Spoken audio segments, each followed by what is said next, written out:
ভোরের কাগজের সম্পাদক ও ৭১ টিভির প্রধান নির্বাহী ৭ দিনের রিমান্ড। পৃথক হত্যা মামলায় গ্রেপ্তার ৭১-এর ঘাতক দালাল নির্মূল কমিটির উপদেষ্টা মণ্ডলীর সভাপতি শাহরিয়ার কবির, দৈনিক ভোরের কাগজের সম্পাদক শ্যামল দত্ত ও ৭১ টিভির প্রধান নির্বাহী কর্মকর্তা মোজাম্মেল বাবু ৭ দিনের রিমান্ড মঞ্জুর করেছেন আদালত।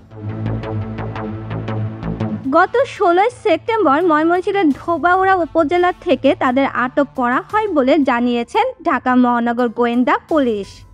ডিবি পুলিশ জানান, গত সোমবার ১৬ সেপ্টেম্বর ময়মনসিংহের ধোবাউড়া উপজেলা সীমান্ত দিয়ে অবৈধভাবে ভারতে পালানোর সময় মোজাম্মেল হক বাবুকে দক্ষিণ মাইজপাড়া ও পোড়াকান্দুলিয়া সীমান্তের মাঝামাঝি এলাকায় একটি প্রাইভেট কার সহ আটক করে পুলিশে দেন স্থানীয়রা।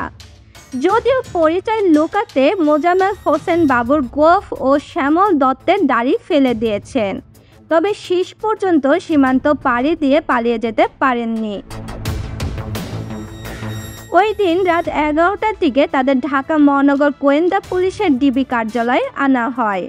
অন্যদিকে সোমবার ১৬ সেপ্টেম্বর রাতে রাজধানীর বনানী থেকে গ্রেপ্তার করা হয় ঘাতক দালাল নির্মূল কমিটির সভাপতি শাহরিয়ার কবিরকে। আবার একই দিনে রাতে শ্যামলী থেকে গ্রেপ্তার করা হয় সাবেক রেলমন্ত্রী নুরুল ইসলাম সুজনকে। তাকেও আজ আদালতে তোলার কথা রয়েছে।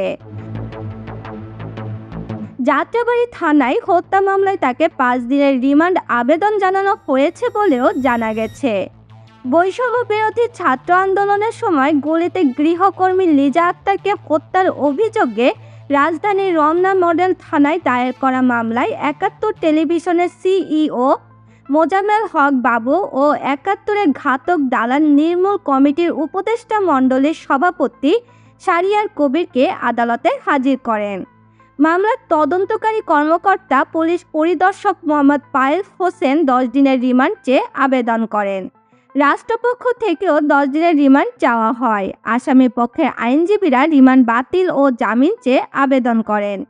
শুনানি শেষে আদালত ৭ দিনের রিমান্ডের আদেশ দেন। মঙ্গলবার ১৭ সেপ্টেম্বর ঢাকার additional chief metropolitan magistrate Mohammad সানাউল্লাহর আদালত শুনানি শেষে রিমান্ডের এই আদেশ দেন। বৈষম্য বিরোধী আন্দোলন চলাকালীন গত ১৮ জুলাই রমনা থানাধীন এলাকায় আসামিদের প্রত্যক্ষ ও পরোক্ষ অংশগ্রহণে গুলি ও রাবার বুলেট নিক্ষেপ করা হয়। এতে অনেক সাধারণ মানুষ আহত হন। আহতদের মধ্যে গুলিবিদ্ধ লিজা আক্তার গত ২২ জুলাই চিকিৎসাধীন অবস্থায় মারা যান। এ ঘটনায় গত ৫ সেপ্টেম্বর লিজা আক্তারের বাবা মোহাম্মদ জয়নাল শিকদার বাদী হয়ে শেখ হাসিনা সহ ১৭৪ জনের নাম উল্লেখ করে মামলা দায়ের করেন।